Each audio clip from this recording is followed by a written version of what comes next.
Todos creíamos conocer la historia de Silvia Pinal, pues no la conocíamos. Qué gusto saludarles, soy Gabriel Cárdenas y esto es Secretos Oscuros de la Fama. Hoy vamos a hablar del hijo que la familia Negrete enterró en silencio durante 50 años y de por qué no querían que nadie lo supiera jamás. El 28 de noviembre de 2024, México perdió a su última diva. No a una actriz, a la última diva. Silvia Pinal Hidalgo murió a los 93 años y con ella se cerró para siempre una época que este país nunca va a volver a vivir. La mujer que sedujo a Luis Buñuel en la pantalla. La madre de Alejandra Guzmán. La abuela de Frida Sofía. La figura que durante 7 décadas ocupó portadas, escándalos, titulares y el imaginario colectivo de generaciones enteras de mexicanos. Pero hay algo que los titulares no dijeron ese día. Algo que Silvia se llevó consigo. Porque Silvia Pinal tuvo un hijo secreto con Pedro Infante. Con Pedro Infante, el ídolo de México. El hombre cuya voz todavía suena en las cocinas de nuestras madres y nuestras abuelas. Y ese hijo fue ocultado durante 77 años. 77 años de silencio construido con dinero, con poder y con el peso de reputaciones que nadie se atrevió a tocar. Hasta hoy. Lo que vas a escuchar en los próximos minutos no viene de rumores de vecindad ni de chismes de revista. Viene de testimonios de empleados que trabajaron directamente con Silvia y con Pedro. Viene de fotografías que permanecieron escondidas durante décadas. Viene de documentos de adopción que desaparecieron de forma que nadie ha explicado satisfactoriamente. Y viene del testimonio del hombre que dice ser ese hijo. Un hombre de 77 años que vive en Monterrey. Que tiene los mismos ojos, la misma sonrisa, el mismo contorno de rostro que Pedro Infante tenía en sus mejores años. Y la familia Infante se niega a realizarle pruebas de ADN. ¿Por qué? ¿Qué es exactamente lo que están protegiendo? ¿Tienen miedo de que sea verdad? ¿Tienen miedo de que ese hombre tenga derechos, nombre y herencia? La historia oficial del cine de oro mexicano es una construcción. Una fachada brillante, perfectamente iluminada, diseñada para que nadie mirara detrás del telón. Y detrás de ese telón había decisiones que se tomaron en la oscuridad, acuerdos que se sellaron en silencio y vidas que fueron borradas para que las portadas siguieran siendo bonitas.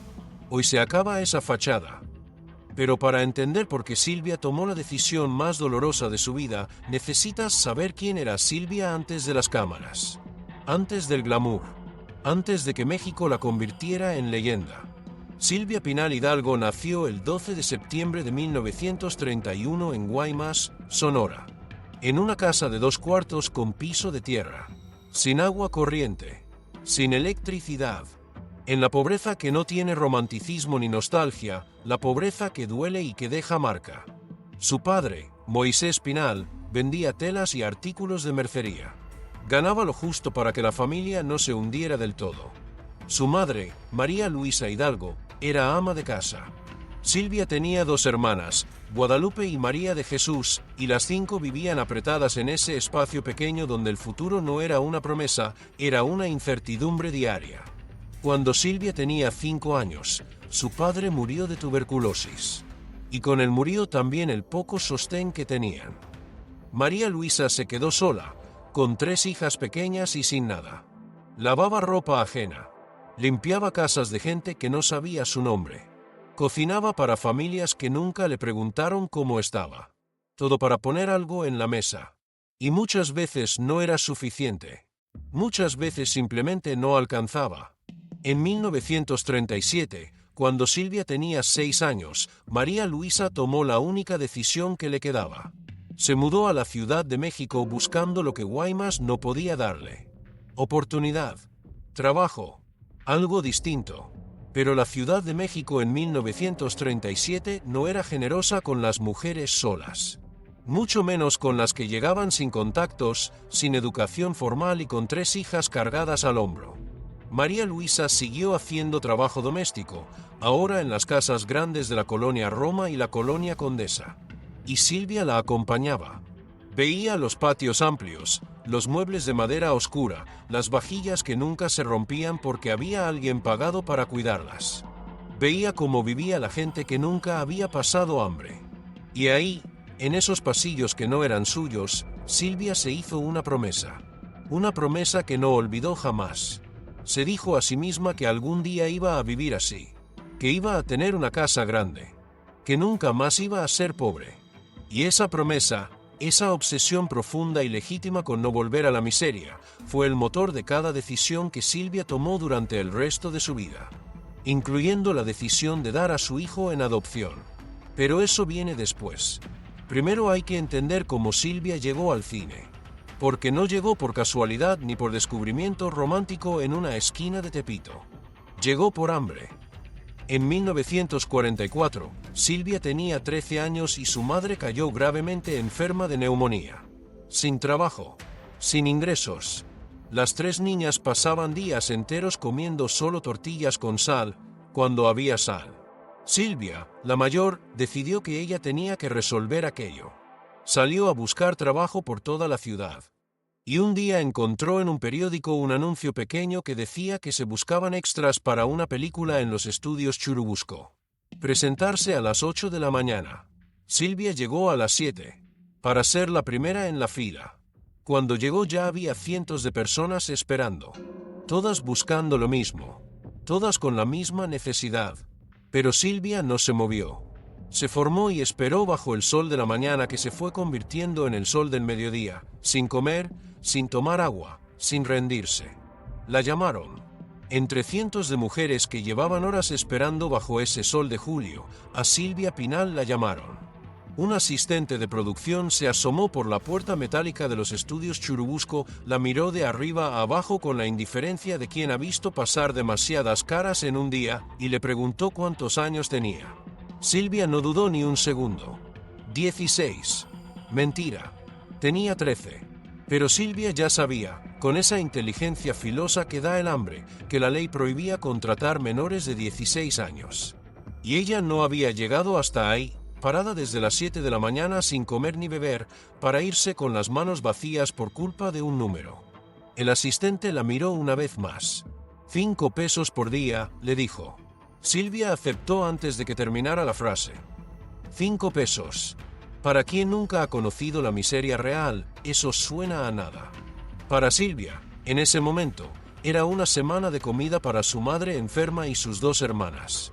Era la diferencia entre comer y no comer. Era todo. Y así comenzó. No con aplausos. No con descubrimiento romántico. Con 5 pesos y una mentira necesaria.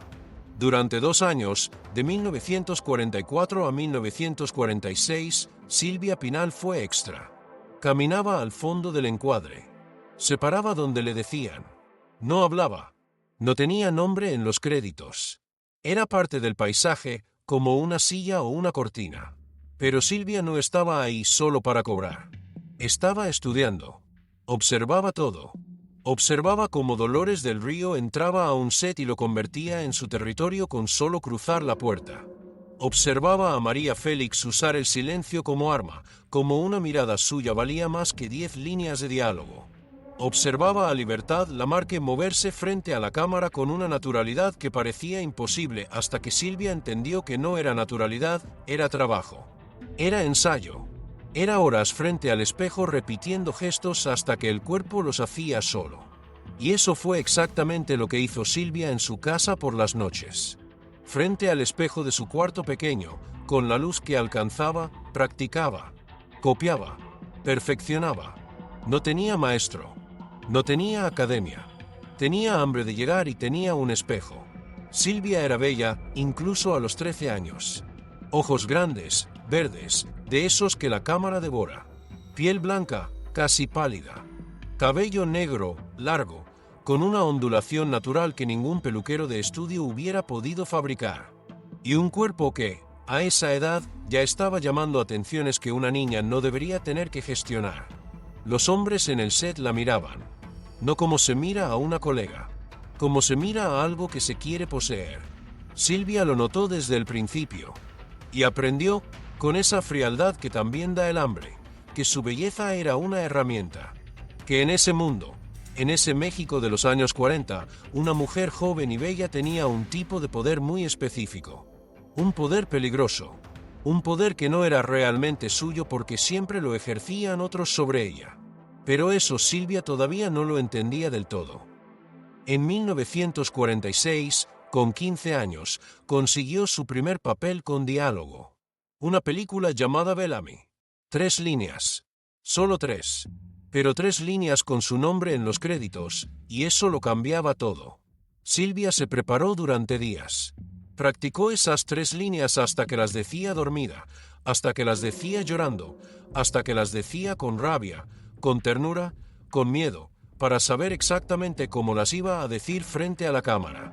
Cuando llegó el día, estaba nerviosa, profundamente nerviosa, porque sabía que esta era su oportunidad. Y alguien la notó. El director de la película, Juan Orol, 40 años, reputación en la industria, poder real sobre quien trabajaba y quien no, la llamó después de que terminó su escena. Le dijo que tenía talento. Le preguntó cuántos años tenía. Silvia mintió otra vez. 18. Tenía 15. Juan Orol la miró con una mirada que Silvia en ese momento no supo leer. Pero era una mirada que cualquier mujer adulta hubiera reconocido de inmediato. Era la mirada de un hombre de 40 años calculando lo que quería de una niña. Le dijo que tenía trabajo para ella, que viniera al día siguiente a su oficina, a las 6 de la tarde, a discutir el contrato. Silvia llegó puntual. No había nadie más en esa oficina. Solo Juan. La puerta se cerró. Él le ofreció una copa de vino y habló de películas, de fama, de todo lo que Silvia podría llegar a ser. Y mientras hablaba se fue acercando, centímetro a centímetro, hasta que su mano estaba sobre la rodilla de ella. Silvia se congeló. 15 años. Una niña. Y un hombre con poder que le dijo, con toda la calma del mundo, que si quería ser estrella tenía que ser amable con él. Silvia entendió. Entendió exactamente lo que eso significaba. Y pensó en su madre, en sus hermanas, en las tortillas con sal, en la promesa que se había hecho a sí misma frente a aquella casa grande que no era suya. Si aún no te has suscrito al canal Secretos Oscuros de la Fama, este es el momento. Cada semana traemos historias como esta que no encontrarás en otro lugar. Y aceptó. Lo que ocurrió en esa oficina fue abuso. Sin eufemismos. Sin contexto que lo suavice. Un hombre de 40 años abusó de una niña de 15 que no tenía a nadie que la protegiera y que no podía permitirse el lujo de decir que no. Después vinieron 3 películas. Papeles pequeños, pero con diálogo. Con su nombre visible. Y el cine mexicano de los años 40 siguió girando como si nada hubiera pasado. Porque lo que le pasó a Silvia no era la excepción. Era la norma. Directores, productores, actores con nombre y cartel. Todos sabían cómo funcionaba aquello. Las actrices jóvenes que venían de familias pobres, sin protección, sin contactos, sin nadie que pudiera hacer ruido si algo salía mal, eran las más vulnerables. Y eran las más buscadas precisamente por eso. Nadie hablaba, nadie denunciaba, porque denunciar significaba el fin. Significaba que te sacaban de la industria, que corrían la voz, que ningún director volvía a devolverte la llamada. Las niñas aprendían rápido que el silencio era el precio de seguir trabajando. Y callaban, y soportaban, y seguían adelante, como hizo Silvia. Y llegó 1947. Silvia tenía 16 años y el cine mexicano le ofreció algo que no había tenido antes, un papel con peso, con presencia, en una producción de verdad. La película se llamaba El muchacho alegre, y el protagonista era Pedro Infante. Piénsalo un segundo. No era un director de segunda como los que ya había conocido. No era un hombre que operaba en los márgenes de la industria. Era el ídolo. El hombre cuya voz salía de cada radio, cuya cara llenaba cada sala de cine del país. El más querido. El más deseado. El que hacía llorar a las abuelas y suspirar a las jóvenes en toda la República. Y Silvia, una niña que venía de la pobreza, que había aprendido muy pronto que el silencio era el precio de seguir trabajando, llegó al set ese primer día sin saber que su vida estaba a punto de cambiar de una forma que no podría deshacer jamás. Pedro estaba ensayando cuando ella entró. Se detuvo. La miró durante varios segundos, con esa calma de quien sabe exactamente el efecto que produce. Luego caminó hacia ella, despacio, con la sonrisa que derretía corazones de Guadalajara a Mérida, y le dijo: «Hola, tú debes ser Silvia. He oído hablar de ti. Dicen que eres muy talentosa». Silvia se sonrojó hasta las orejas. Porque Pedro Infante, el Pedro Infante, le estaba hablando a ella. A la niña que nadie había notado. A la que venía de las tortillas con sal y de los sueños frente a casas ajenas. Y Pedro lo sabía. Sabía exactamente lo que estaba haciendo. La semana siguiente fue una construcción milimétrica. Cenas después del rodaje para hablar de las escenas del día siguiente, decía: palabras calculadas, eres hermosa, ¿lo sabías? Vas a ser una gran estrella. Yo lo sé. Y Silvia creía cada sílaba porque venían de él, porque ¿quién en su lugar no lo hubiera creído? ¿Cuántas niñas, a los 16 años, con hambre de amor y sin nadie que las proteja, habrían reconocido la trampa en medio de tanta luz? El departamento de Avenida Insurgentes llegó después de 2 semanas. Unas fotos de películas anteriores, dijo, para que veas cómo trabajo. Y Silvia, que no quería parecer grosera, que no quería parecer niña, aceptó la copa de vino y se sentó en el sofá y miró las fotos mientras Pedro se acercaba centímetro a centímetro hasta que sus piernas se tocaron. Esa noche Silvia perdió su virginidad. Tenía 16 años. Él tenía 30, estaba casado, tenía hijas y tenía amantes. Pero Silvia no sabía nada de eso. Silvia pensaba que era especial, que lo que había entre ellos era real, que algún día, cuando el tiempo fuera correcto, Pedro dejaría a su esposa y estarían juntos para siempre. Él se lo prometía. Algún día, mi amor. Era mentira. Todo era mentira. Si aún no te has suscrito al canal Secretos Oscuros de la Fama, este es el momento. Cada semana traemos historias como esta que no encontrarás en otro lugar. Durante los meses siguientes se vieron en hoteles, en casas prestadas, en el departamento de Insurgentes con las cortinas cerradas. Y Pedro le repetía que el secreto era necesario, que si alguien se enteraba las 2 carreras se hundirían. Y Silvia callaba, como había aprendido a callar, como todas callaban. Hasta que en enero de 1948, Silvia quedó embarazada. Y el mundo que Pedro había construido para ella, esa ilusión perfecta de amor y promesas, estaba a punto de derrumbarse de golpe. Se quedó inmóvil, varios segundos en silencio, mirándolo, esperando. Y entonces preguntó, con la voz apenas sostenida, ¿estás segura? Silvia asintió, y Pedro se levantó de la cama. Empezó a caminar de un lado al otro de la habitación como un animal enjaulado. Los pasos rápidos, la mandíbula apretada, los ojos fijos en el suelo. No la miraba, no podía mirarla. Y Silvia, sentada en la orilla de la cama con las manos juntas sobre el regazo, lo observaba y esperaba. Esperaba las palabras que cualquier hombre que de verdad ama dice en ese momento. No te preocupes. Vamos a estar bien. Voy a cuidar de ti. Pedro no dijo eso. Pedro dijo, tienes que deshacerte de él. Silvia sintió el golpe antes de procesar las palabras. Un impacto físico, real, en el centro del pecho. Como si el aire hubiera abandonado la habitación de golpe. ¿Qué? Y Pedro lo repitió, sin bajar la voz, sin dudar. Tienes que abortar. Esto no puede salir. Y Silvia empezó a llorar. Le dijo que no podía, que era su bebé, el bebé de los dos. Y Pedro se detuvo, la miró por primera vez desde que ella había dicho las palabras, y lo que Silvia vio en esos ojos no fue amor ni miedo ni culpa. Fue cálculo. No es nuestro bebé, dijo Pedro. Es tu problema. Porque si esto sale, si alguien se entera, yo lo niego todo. Voy a decir que nunca estuvimos juntos. Que estás mintiendo. Que estás loca. Hizo una pausa. Y nadie te va a creer. Porque tú eres una extra de segunda.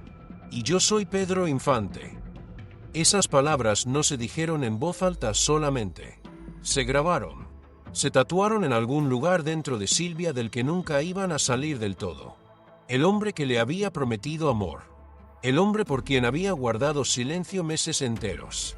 El hombre que le decía algún día, mi amor, con esa sonrisa que ella había confundido con ternura. Ese hombre la estaba amenazando. Y aquí es donde todo cambia de naturaleza. Porque Silvia, llorando, todavía intentó. Todavía le dijo, pero me dijiste que me amabas. Me dijiste que íbamos a estar juntos. Y Pedro se rió. Una risa corta, amarga, casi aburrida. Eres muy ingenua, Silvia. ¿De verdad creíste eso? Yo nunca te amé. Eras divertida. Eras bonita. Pero nada más. Nada más. Dos palabras que destruyeron lo que quedaba. Silvia entendió en ese momento lo que llevaba meses sin querer ver. Que no había amor. Que nunca lo hubo. Que Pedro Infante había construido una ilusión perfecta, pieza por pieza, con la misma precisión con que construía sus personajes en pantalla. Y que ella, que no quería parecer niña, que no quería parecer grosera, que quería creer que era especial, había caído entera. Como Juan Orol antes. Como todos los hombres del cine antes. Silvia se vistió en silencio mientras lloraba. Se fue del departamento. Y Pedro no la detuvo. No la llamó. No le mandó dinero. No preguntó nada. La abandonó como se abandona algo que ya no sirve. Y Silvia quedó sola. Embarazada. Con 17 años. Sin dinero, sin apoyo, sin nadie. Durante 2 semanas guardó el secreto. Lloraba de noche, sin hacer ruido, con la cara hundida en la almohada para que su madre no la escuchara. Porque no sabía cómo decírselo. No encontraba las palabras para explicar algo que ella misma no terminaba de entender.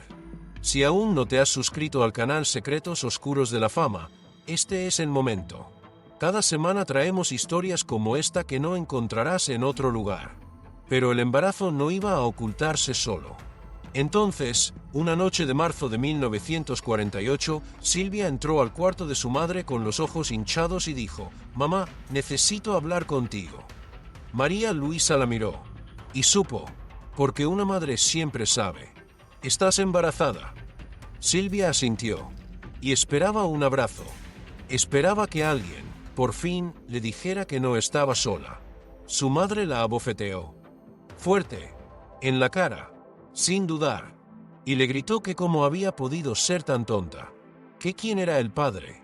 Y Silvia, llorando, dijo el nombre. Pedro Infante. María Luisa se quedó callada varios segundos. Procesando. Y luego preguntó si él sabía. Y Silvia dijo que sí. Y su madre preguntó qué había dicho. Y Silvia le contó todo. La seducción. Las promesas. El departamento de insurgentes con las cortinas cerradas. Y la amenaza final. Que tenía que abortar. Que si no lo hacía, él la destruiría. Y la madre de Silvia, en lugar de defender a su hija, dijo, «Tiene razón». Silvia no podía creerlo. ¿Qué? Pedro tiene razón. Si esto sale, tu carrera se acaba. Nadie va a querer trabajar contigo. Vas a ser una vergüenza. Una madre soltera. Y vamos a volver a la pobreza. Ahí Silvia entendió algo más.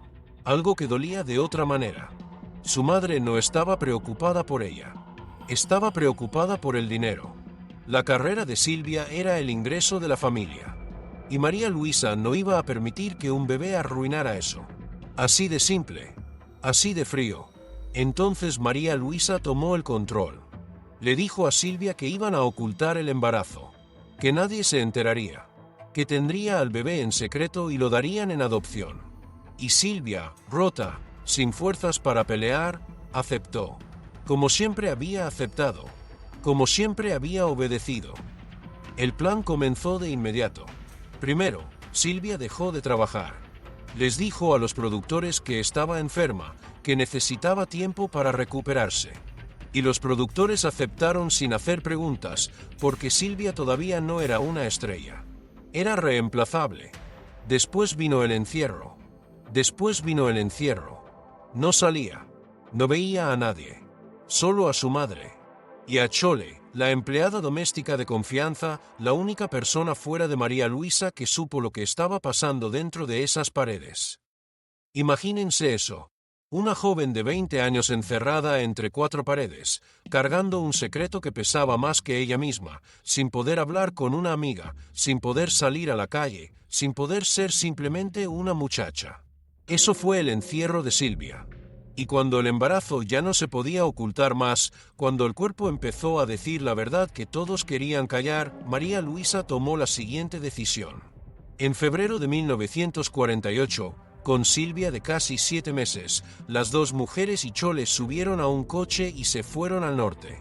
Monterrey, lejos de la Ciudad de México, lejos de los periodistas, lejos de todo.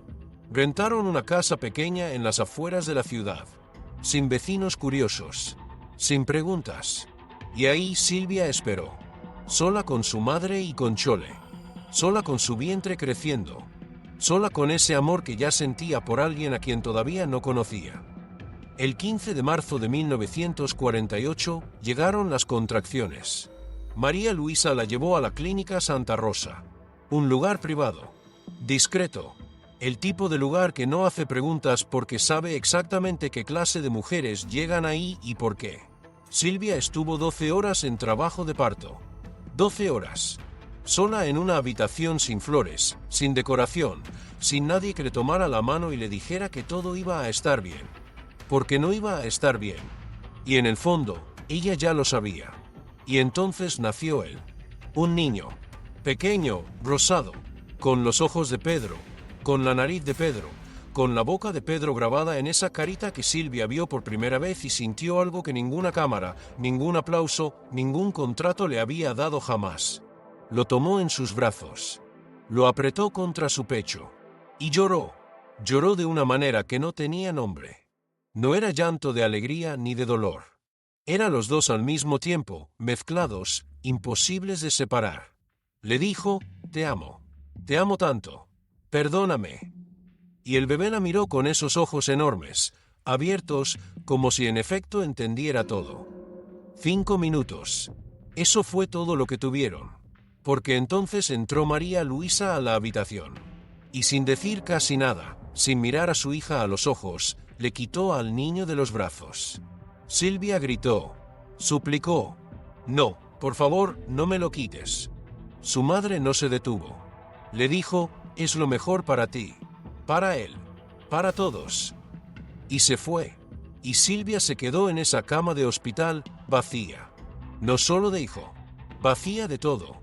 Lloró durante horas, lloró durante días, hasta que el cuerpo ya no tuvo más lágrimas que dar. 6 días después, el 21 de marzo de 1948, el niño fue entregado a la familia Duarte, una pareja de clase media en Monterrey que llevaba años esperando exactamente esto. El niño fue registrado como Roberto Duarte Martínez, sin apellido Pinal, sin apellido Infante, sin nada que lo conectara a sus padres biológicos. Nada, excepto una caja pequeña de cartón que María Luisa entregó a la familia Duarte sin que Silvia lo supiera. Adentro, 3 fotografías. Una de Silvia a los 15 años. Otra tomada durante el embarazo. Una tercera del hospital, recién parida. Y 2 cartas supuestamente escritas por Pedro Infante, aunque no hay manera de verificar si son auténticas. No, espera, hay que ser precisos, nunca se ha podido confirmar si esas cartas tienen realmente la firma de Pedro o si alguien más las escribió en su nombre. María Luisa le dijo a la familia Duarte, cuando el niño cumpla 18 años, denle esta caja, para que sepa quiénes fueron sus padres. Y la familia Duarte guardó esa caja durante 18 años. Silvia regresó a la Ciudad de México. Su madre le dijo, nunca hables de esto. Con nadie. Nunca. ¿Me entiendes? Y Silvia asintió.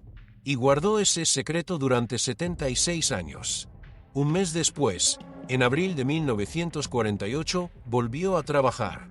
Sonriendo para las cámaras. Firmando contratos. Fingiendo que estaba bien. Pero por dentro estaba muerta. Y sin embargo, Silvia era más fuerte de lo que ella misma sabía. Tomó ese dolor, esa rabia, ese amor que no tenía a dónde ir, y lo convirtió en combustible. Hizo película tras película. Papeles pequeños primero, secundarios, y luego protagónicos. Hasta que en 1952, Luis Buñuel, el director español, uno de los más grandes que ha dado el cine en cualquier idioma, la eligió para protagonizar Viridiana. Esa película ganó la Palma de Oro en Cannes. Y Silvia Pinal se convirtió en una estrella internacional. Se casó 4 veces. Tuvo 4 hijos. Los amó a todos profundamente. Pero siempre, en algún rincón que nadie veía, pensaba en él. ¿Dónde estará? ¿Estará bien? ¿Me odiará? Nunca lo buscó. Nunca intentó contactarlo. Tenía miedo. Miedo de arruinarle la vida. Miedo de que la rechazara. Miedo de que la mirara a los ojos y le preguntara por qué. Y Roberto Duarte Martínez creció en Monterrey sin saber quiénes eran sus padres. Sin saber nada. Excepto que en algún cajón de su casa había una caja pequeña de cartón esperándolo. La familia Duarte lo crió con amor genuino. No el amor de la obligación ni el amor de la lástima. El amor de los que deciden, cada mañana, que ese niño es suyo. Le dieron escuela. Le dieron techo. Le dieron la dignidad de una infancia normal en Monterrey, con sus calles polvorientas y sus tardes largas. Y Roberto creció así, entre gente buena, sin sospechar el peso que dormía en algún cajón de esa casa. Cuando cumplió 10 años, la familia Duarte le dijo la verdad. No con crueldad, con amor. Tú no eres nuestro hijo biológico, pero te amamos como si lo fueras. Y Roberto, con esa madurez extraña que a veces tienen los niños que han crecido sintiendo que algo no termina de encajar, asintió. Los siguió amando. Siguió llamándolos familia. Porque lo eran. La única familia que conocía. Pero la pregunta nunca se fue. ¿Quiénes son mis padres? ¿Por qué me dejaron ir? Esa pregunta no grita. Susurra. Susurra en los cumpleaños, en los espejos, en los silencios de la noche cuando uno se queda solo con uno mismo y no sabe bien de dónde viene. Cuando Roberto cumplió 18 años, en 1966, la familia Duarte le entregó la caja. La misma caja pequeña de cartón que María Luisa había dejado 18 años antes. Roberto la abrió con manos que no podían quedarse quietas. Y encontró fotografías. Una mujer joven, hermosa, con ojos que cargaban algo que él no supo nombrar en ese momento. Tristeza, quizás. O culpa. O las dos cosas juntas, que a veces son indistinguibles. No la reconoció. En 1966, Silvia Pinal ya era una estrella internacional. Pero Roberto trabajaba en una fábrica. No iba al cine. No tenía tiempo para esas cosas. Para él, esa mujer de la fotografía era simplemente una desconocida hermosa con ojos tristes. Leyó las cartas firmadas por un tal Pedro Infante. Y tampoco supo quién era. Pedro había muerto en 1957 cuando Roberto tenía apenas 9 años. Un niño de 9 años en una fábrica futura de Monterrey no sabe nada de ídolos nacionales. Guardó la caja, siguió con su vida, y la olvidó durante décadas. Hasta 2010. Roberto tenía 62 años cuando su madre adoptiva, la señora Duarte, estaba muriendo de cáncer. En esos últimos días donde la gente suelta lo que cargó toda la vida, ella lo llamó y le dijo, hay algo que necesitas saber.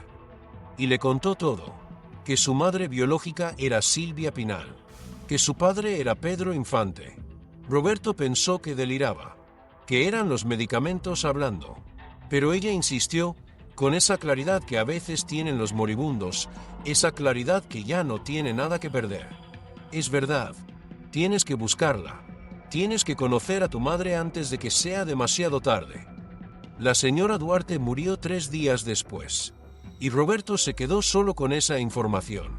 Abrumado, sin saber qué hacer con algo tan grande, empezó a investigar.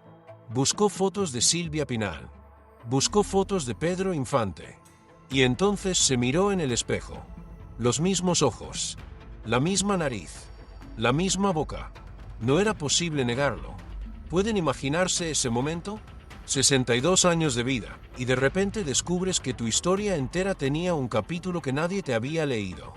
Roberto contrató a un investigador, encontró la dirección, Y en 2012, viajó desde Monterrey a la Ciudad de México con el corazón golpeándole el pecho como si quisiera salirse. Tocó la puerta. Esperó. La puerta se abrió. Y ahí estaba Silvia Pinal. 81 años. Todavía elegante. Todavía con esa presencia que no se aprende, que se nace teniendo. Roberto la miró. Silvia lo miró. Y en ese segundo, Silvia supo. Porque Roberto tenía los ojos de Pedro. Inconfundibles. Imposibles de ignorar. Se quedó pálida. Como si el pasado hubiera tocado a su puerta con cara de hombre.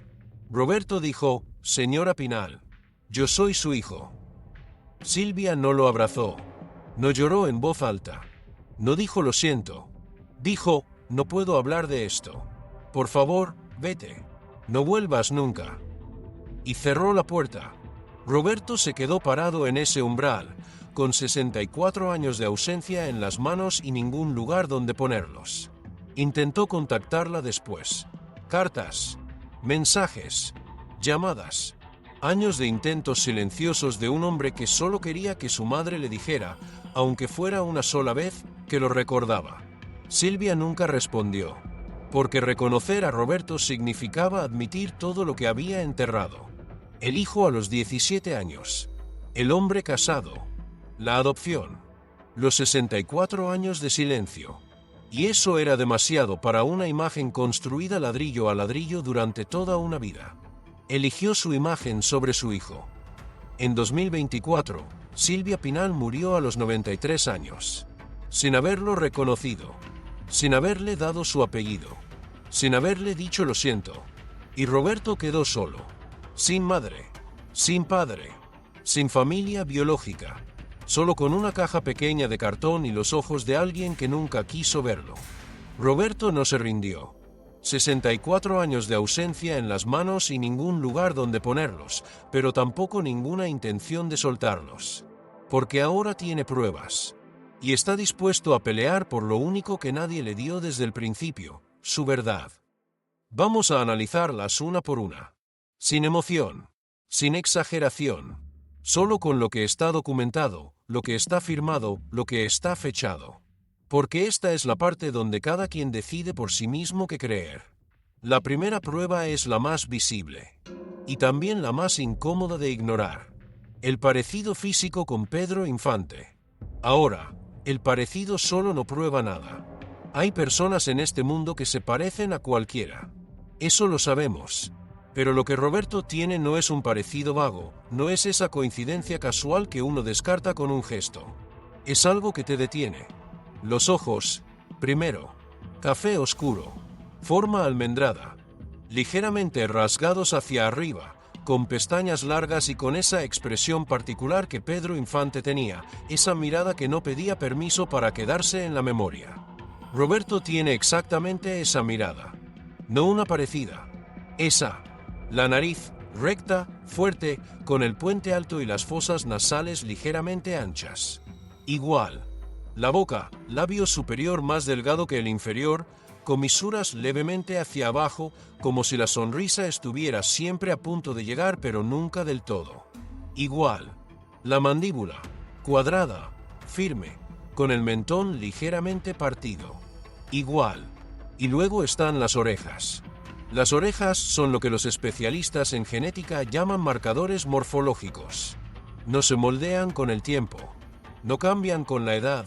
Son únicas como huellas digitales y se heredan. Roberto tiene las mismas orejas que Pedro Infante. La misma forma. El mismo ángulo de separación de la cabeza. El mismo tamaño relativo. Eso no se fabrica. Pero el parecido físico, por más extraordinario que sea, no cierra el caso. Lo abre. Y aquí viene lo que sí puede cerrarlo. En el expediente de Roberto existe un documento de 1948. Un registro de nacimiento de la Clínica Santa Rosa. En ese documento aparece una línea que dice: Madre, SPH, edad 17 años.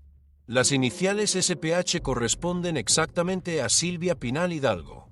La edad corresponde exactamente. Silvia nació en septiembre de 1931 y en marzo de 1948 tenía 16 años, casi 17, no, Espera, el documento registra la fecha como abril de 1948, lo que significa que Silvia ya había cumplido los 17.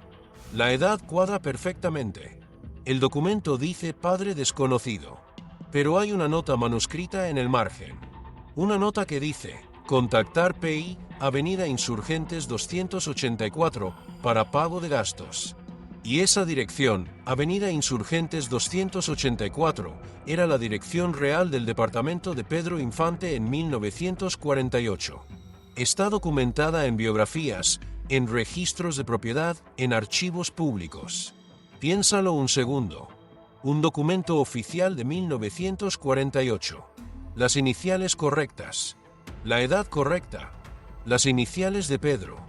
La dirección real de Pedro. ¿Cuántas coincidencias necesita uno para dejar de llamarlas coincidencias?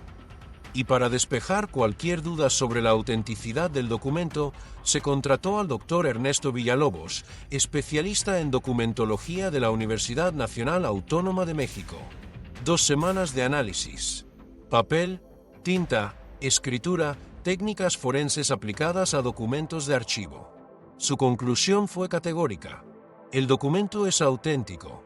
Escrito en 1948. Sin alteraciones. Sin falsificaciones. Lo que significa que Silvia Pinal sí tuvo un hijo ese año.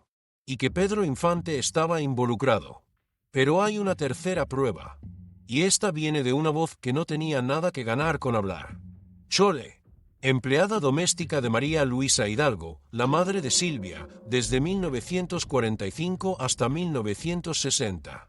15 años dentro de esa casa. 15 años viendo lo que nadie más vio. Estuvo presente cuando Silvia se embarazó. Estuvo presente cuando Silvia salió hacia Monterrey. Y estuvo presente cuando Silvia dio a luz. En 1995, con 80 años encima y sin nada que perder, Chole dio su testimonio para un libro que iba a llamarse Silvia, la verdadera historia. Ese periodista se llamaba Roberto Ponce.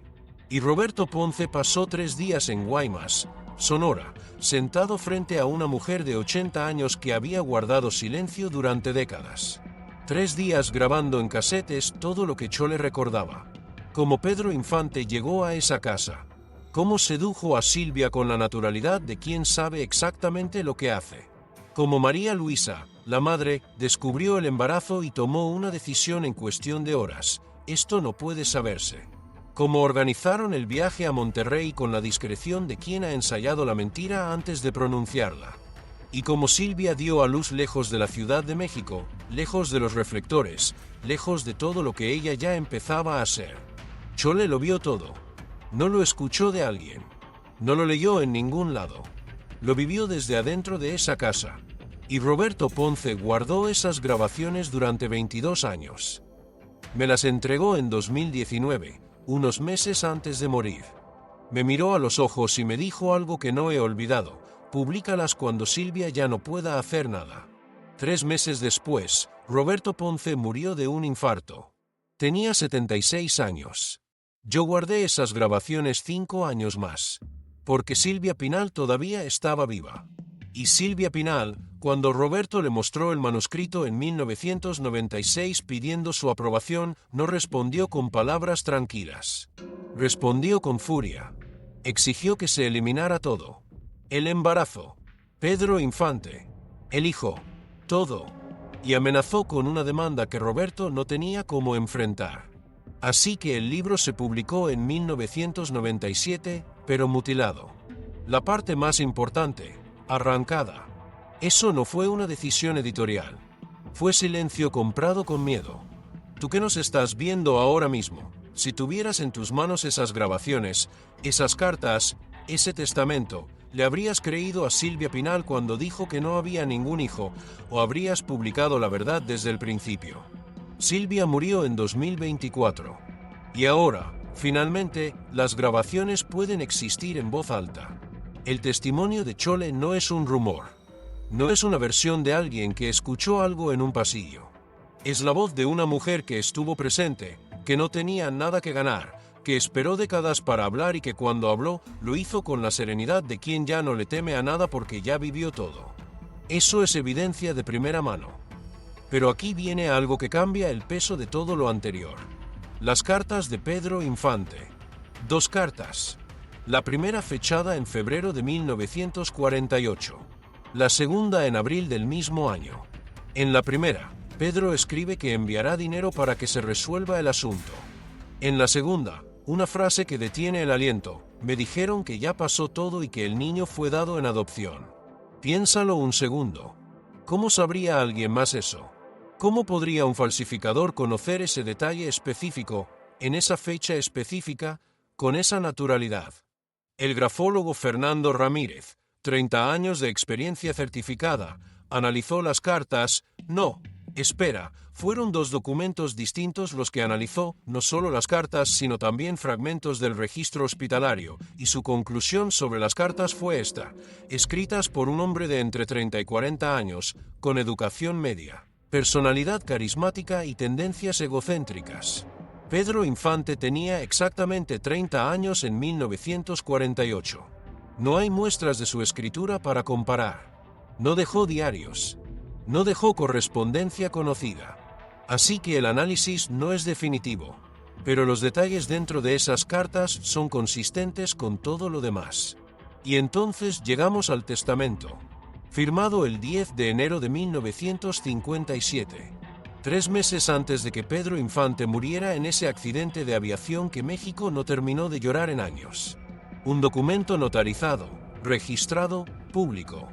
Y en ese testamento hay una línea que no encaja con nada. Una línea que dice: lego la cantidad de 50 pesos a RDM de Monterrey, Nuevo León. ¿Quién es RDM?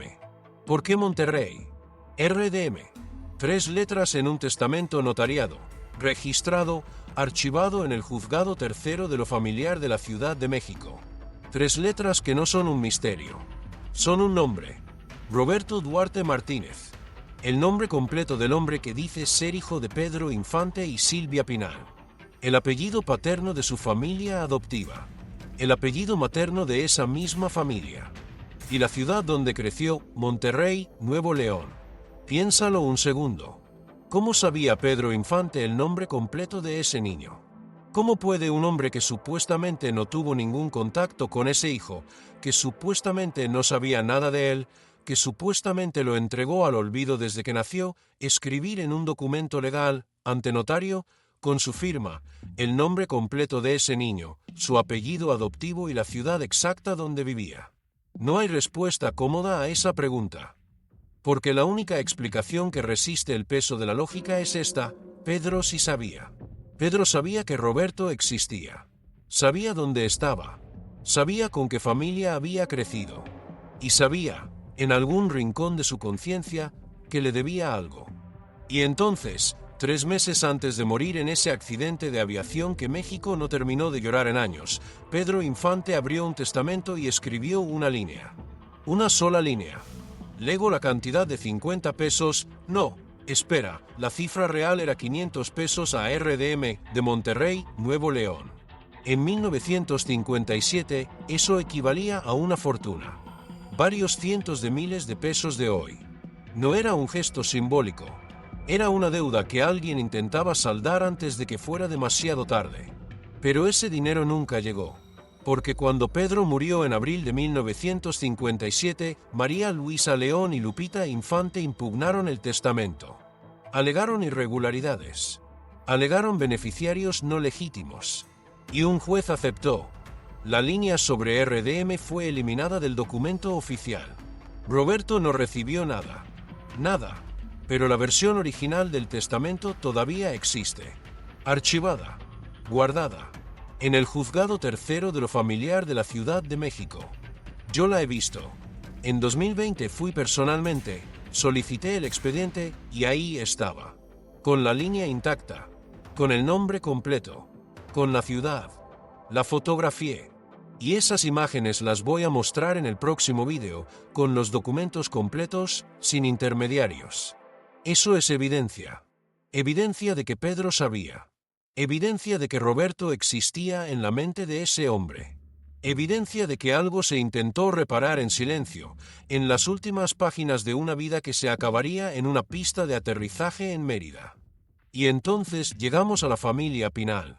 Porque si todo esto fuera una mentira, si Roberto fuera un impostor construyendo una historia de la nada, la respuesta de esa familia sería simple y devastadora, una negación pública, contundente, acompañada de una prueba de ADN que destruyera su credibilidad de una vez por todas.